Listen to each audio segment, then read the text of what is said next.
Hello welcome back. तो हमने last lecture में देखा क्या?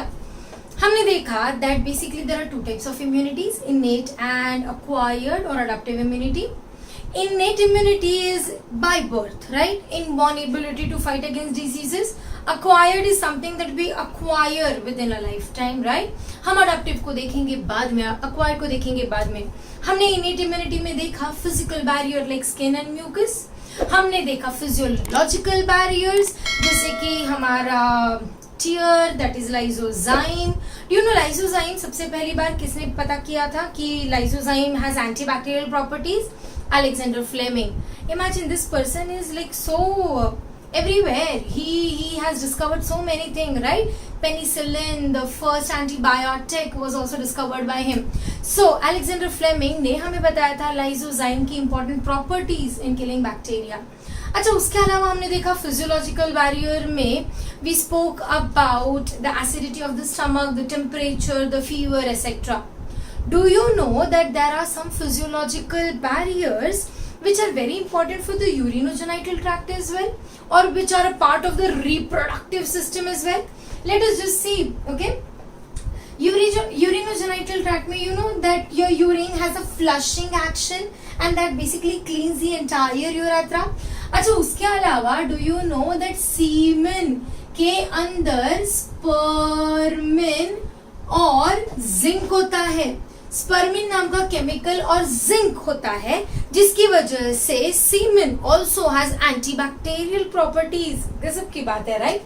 In fact do you know female के वजाइना में there is something called as lactobacilli, वो जो दूध में कर्ड में है, lactobacilli which will produce lactic acid, जिसकी वजह से the pH of the female vagina is quite acidic, जिसकी वजह से there will be no fungal infection. So these are okay. So lactic acid या the acidic pH of vagina okay is again something that prevents the fungal infection inside the female body. So that was about the physiological barriers. फिर उसके बाद हमने देखा chemical barriers जिसमें हमने देखा chemokine, cytokine, हमने देखा interferons जो कि वायरल इन्फेक्शंस में मदद करते हैं. देन हमने देखे अबाउट सेल्यूलर बैरियर्स, राइट? हमने देखे सेल में there are barriers like macrophages, natural killer cells and a few more to remember, okay? Neutrophils, monocytes, okay?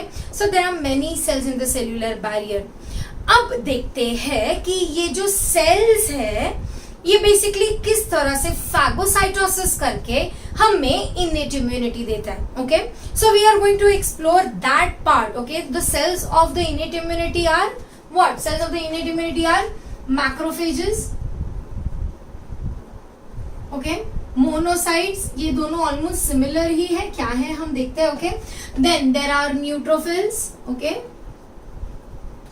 And there are natural killer cells. Okay, अच्छा, अब ये सारी sales मिलकर किस तरह से इनेट इम्यूनिटी देते हैं? ये बेसिकली काम करते हैं इन अ प्रोसेस जिसका नाम है इन्फ्लेमेशन. अच्छा भाई, ये इन्फ्लेमेशन है क्या? ओके, इमेजिन तुम्हें कोई चींटी काट ले. अगर चींटी काट ले तो क्या होगा? इमीडिएटली वहां पे फोड़ा आ जाएगा, वहां पे लाल लाल कलर आ जाएगा. So basically there will be small swelling, there will be fever, there will be increase in temperature. That is basically what is inflammation. Remember, inflammation is our first sign of defense. Okay? अगर कोई tissue damage हुआ, कहीं चोट चपेट लग गई तो तुरंत लाल लाल हो जाएगा, तुरंत वहां पे you will see inflammation will begin. अगर कोई बैक्टीरिया या वायरस अगर हमारे बॉडी के किसी ऑर्गन को डैमेज करता है तो अगेन वहां पे स्वेलिंग, पेन और टेम्परेचर इंक्रीज होगा. Again that is what? Inflammation. So inflammation is basically our first line of defense. Inflammation कब होता है, क्यों होता है? बहुत वजह से इन्फ्लेमेशन होता है. अगर मुझे किसी चीज की एलर्जी है तो देखो तो रैशेस आ जाते हैं मुंह पर या हाथ पर, दैट इज इन्फ्लेमेशन. अगर कोई जेनेटिक डिसऑर्डर है तो जेनेटिक डिसऑर्डर में भी होता है ना inflammation of the joints, inflammation of the organs, liver swelling. Okay, inflammation drugs के ओवरडोज से भी होता है. हमारे ड्रग्स मतलब मेडिसिन अगर हम ज्यादा खाते हैं तो भी लिवर में स्वेलिंग होती है. इन्फ्लेमेशन सिंपल टिश्यू डैमेज से भी होता है. Inflammation may be a result of tissue necrosis, that is a sudden death of the cells in the tissue. Okay, so inflammation होना मतलब बॉडी में कुछ तो डैमेज हुआ और ये उसका फर्स्ट रेजिस्टेंस है। इन्फ्लेमेशन कैसे होता है, ओके सबसे पहले देखते हैं। इमेजिन ये मेरा टिश्यू है राइट, और ये टिश्यू के पास ब्लड कैपिलरीज जा रही है and these blood capillaries are providing blood. अभी हमारा जो ब्लड कैपिलरी का भी आउटर कवरिंग है वो है सिंपल स्क्वामस एपिथेलियम, मतलब एकदम टाइटली पैक्ड सेल्स राइट। अभी इमेजिन यहाँ पे हो गया है टिश्यू डैमेज, मतलब कुछ तो चीज ने प्रिक कर दिया है या सपोज हनी बी ने काट लिया है right, so there is tissue damage. अच्छा टिश्यू डैमेज हुआ तो आसपास के सेल्स डैमेज होने लग गए, so these damage cells will start releasing a chemical. There is always a chance that जब टिश्यू डैमेज हो, मतलब अगर चोट चपेट लग जाए तो microorganisms can also enter.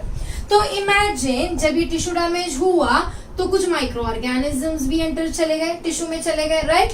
अब जैसे ही ये टिश्यू डैमेज हुआ इमीडिएटली ये डैमेज सेल्स, ये माइक्रो ऑर्गेनिजम्स, ये सब की वजह से यहाँ के आसपास के कुछ सेल्स, ओके मास्ट सेल्स या फिर आसपास के डैमेज सेल्स रिलीज करने लगेंगे एक केमिकल जिसका नाम है histamine. Histamine and prostaglandin, okay so histamine and prostaglandins will be release. Majorly क्या रिलीज होगा, हिस्टामिन।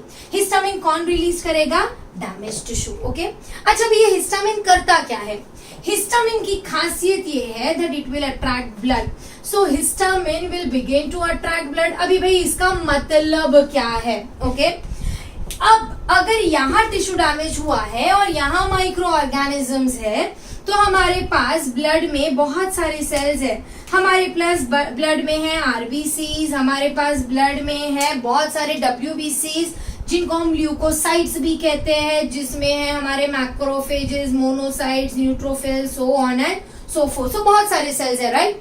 अब मुझे अगर इनको मारना है तो मुझे इन सबको बुलाना पड़ेगा यहाँ पे, तो ये ब्लड को अट्रैक्ट करने का काम कौन करेगा, histamine.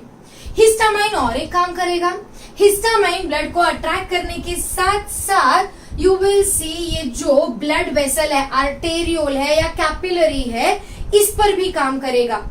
It will allow the arteriole or the blood capillary to dilate, okay?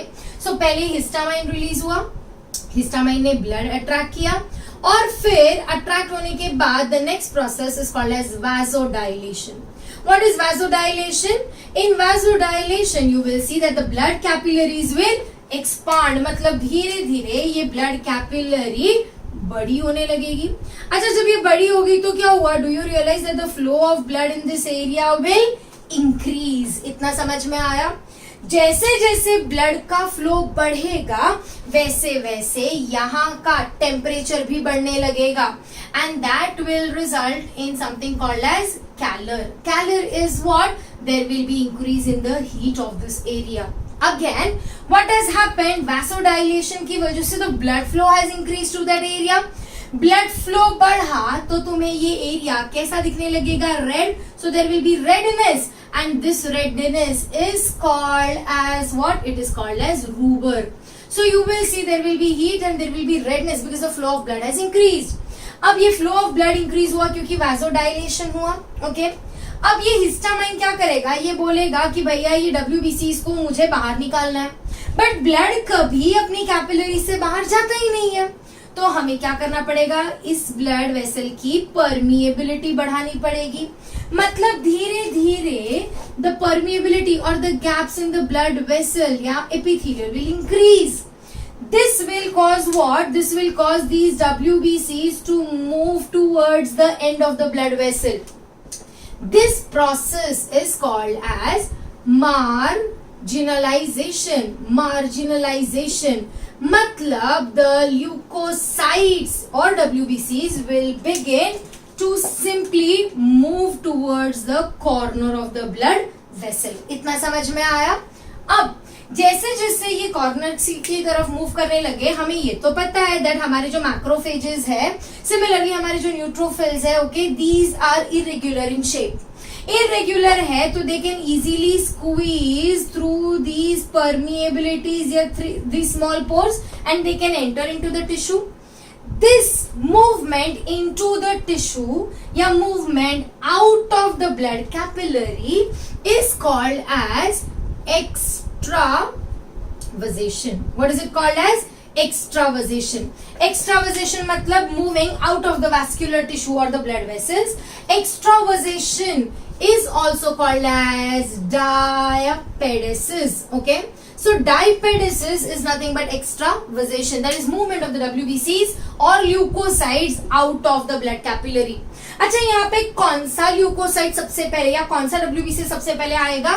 सबसे पहले निकलेगा एक WBC जिसका नाम है न्यूट्रोफिल, और न्यूट्रोफिल के बाद धीरे धीरे कौन बाहर आने लगेंगे? यहाँ से मोनोसाइट्स. ओके, अब ये न्यूट्रोफिल और मोनोसाइट्स कहाँ चले गए? टिश्यू के अंदर.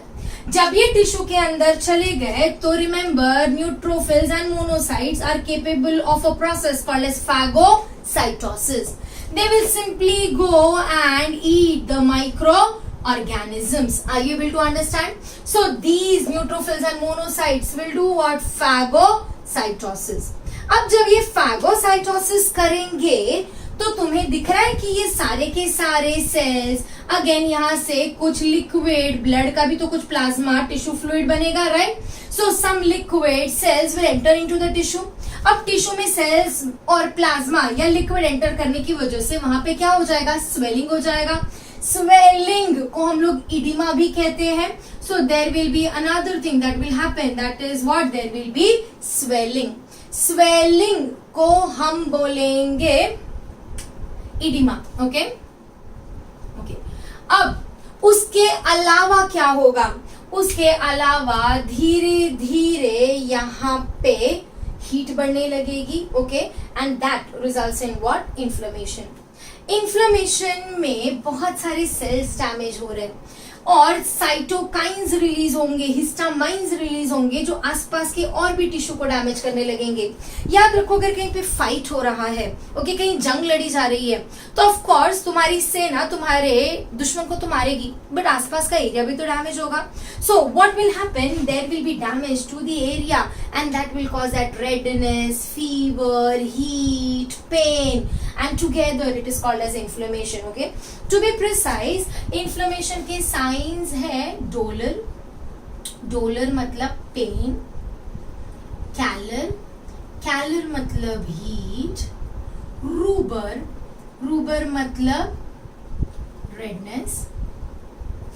Okay, so dolor, calor, rubor and yes tumour. This is the word I was missing.